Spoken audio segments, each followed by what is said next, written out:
Olá, hoje vamos falar sobre microfones.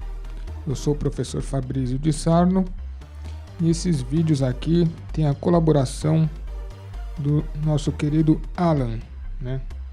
O Alan está fazendo essas animações aqui, o cara é muito bom, manda muito bem, parabéns Alan, tá ficando muito legal. Muito bem, vamos lá, hoje a gente vai falar sobre microfones. Microfones são transdutores, ou seja, são equipamentos que transformam um tipo de energia em outro tipo de energia. Então a gente está falando de uma energia acústica, né, de pressão do ar, que é transformado, né, que é o som, que é transformado no microfone em ondas eletromagnéticas, sendo transmitida pelo fio, né, ou no caso do microfone sem fio, né, também pode existir.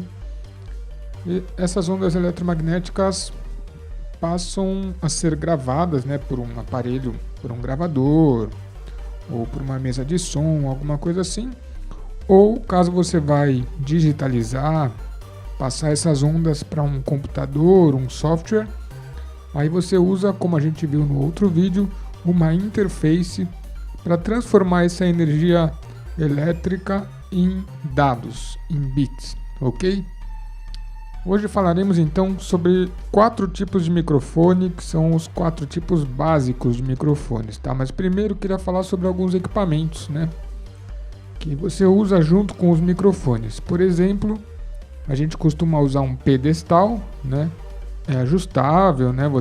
Quando você quer que o microfone fique parado ali num lugar, você não vai se movimentar, você não vai utilizar o microfone na sua mão, então você usa um pedestal para ele ficar fixo.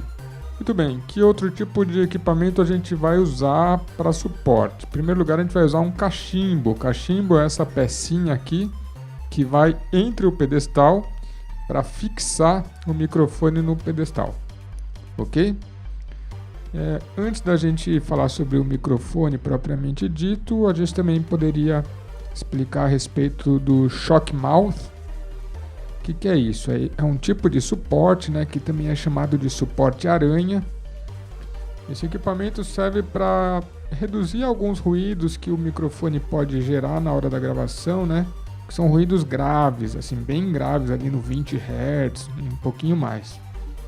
Então esse equipamento serve principalmente nos microfones com condensadores, serve para impedir ou minimizar esses ruídos.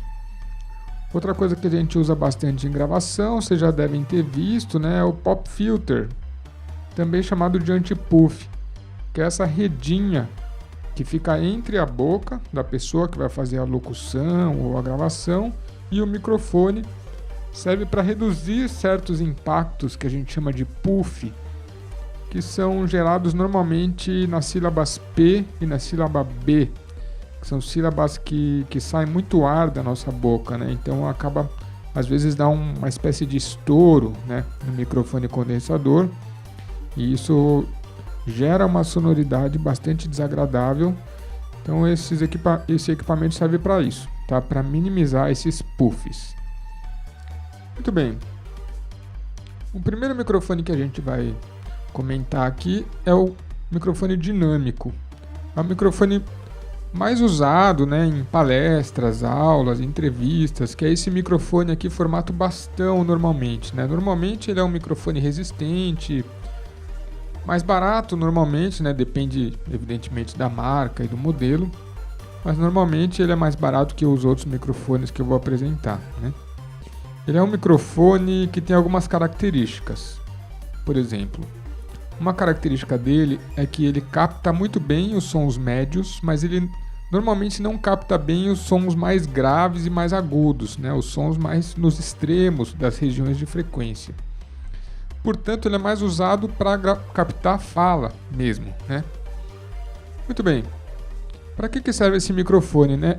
Em primeiro lugar, uma característica dele, além de captar bem os médios, é que ele tem um formato específico, que é o formato cardioide, né?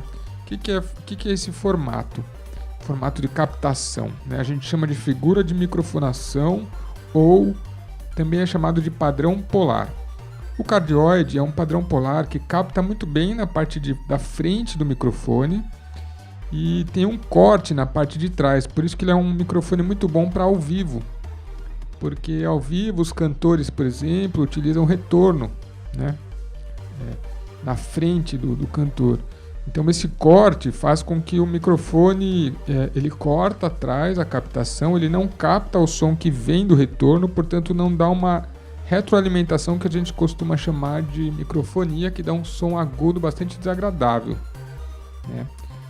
Muito bem, então quais padrões polar normalmente existem, né? A gente tem o cardioide, que tem esse corte atrás, ou o supercardioide, que ele capta um pouco atrás e bastante na frente, ou o hipercardioide, que capta um pouco mais atrás e bastante na frente, ou o bidirecional, que capta igual na frente e atrás, e o onidirecional, que capta em todas as regiões do microfone da mesma forma, tá bom?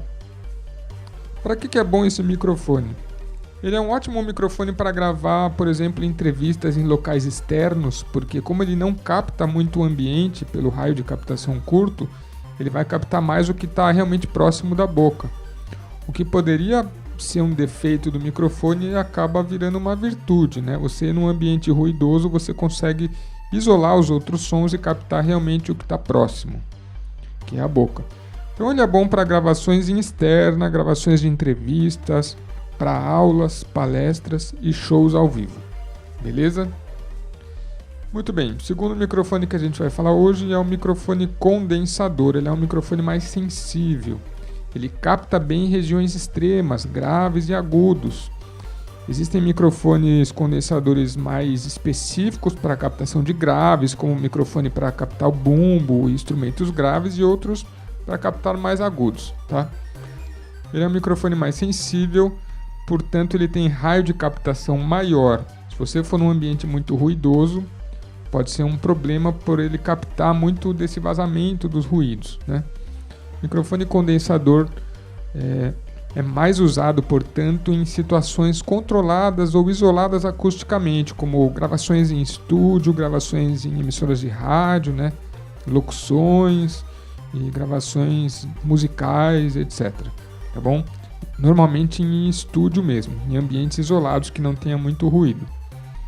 O microfone condensador tem essa vantagem de ser mais sensível, mas ele tem uma desvantagem, que ele precisa de phantom power para funcionar. Eu expliquei na aula passada, né? Phantom power é uma energia extra que serve para o microfone, se ele estiver vibrando ali a captação dele, a cápsula dele, se você desligar, se der alguém pisar no cabo, acontecer alguma coisa, ele usa essa energia extra para poder ir desligando aos poucos, uma espécie de no break, assim, para não queimar o microfone. Muito bem, então ele não funciona, portanto, em cabo P10, porque não passa phantom power, ok? Vamos falar agora de um microfone muito pequeno, que é o lapela. Ele é uma espécie de condensador, portanto ele precisa de phantom power também. Ele chama lapela porque ele é um microfone muito pequeno, que ele pode ser preso na lapela da roupa, para poder ficar próximo, né, à boca, e para apresentadores de jornais, ou para apresentadores, né, ou documentários, situações que o microfone pode aparecer.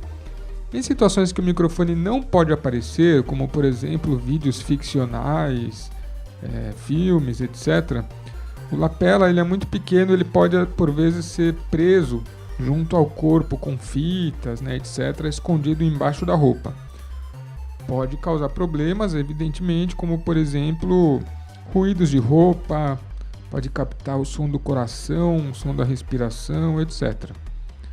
Portanto, em muitas situações ficcionais a gente usa outro microfone, que é chamado shotgun. Ele tem esse nome porque é como se fosse um tiro, né? O raio de captação dele é muito longo e é bem direcionado, sim, tá? Ele também é chamado por vezes de microfone direcional. Ele serve para situações ficcionais onde você, através de uma vara que se chama boom, você prende ele e você coloca ele acima do quadro de gravação. Então ele não aparece, ele consegue captar, mas ao mesmo tempo ele não aparece em cena, não aparece dentro do campo de gravação, tá? Então ele serve para realmente você conseguir captar a distância. Uma vantagem dos microfones condensadores que eles possuem o padrão polar, às vezes eles vêm com uma chavinha de padrão polar. Então dá para você mudar a figura de microfonação deles, né? De cardioide para tele, para hipercardioide, para unidirecional, etc. Tá bom? Outra vantagem, como eu já disse, é o raio de captação mais longo. E a desvantagem é que ele precisa de phantom power, ok? Então esses 4 microfones aí são microfones iniciais, é só uma introdução, né? E cada um é utilizado de acordo com o tipo de uso que você pretende fazer, tá? Então, se você pretende fazer aulas, palestras, gravações, se é ficcional, se não é, se é em estúdio, se é em externa, então tudo isso, todas as circunstâncias de gravação é que vão definir o tipo de microfone que você vai utilizar. É isso aí, até a próxima!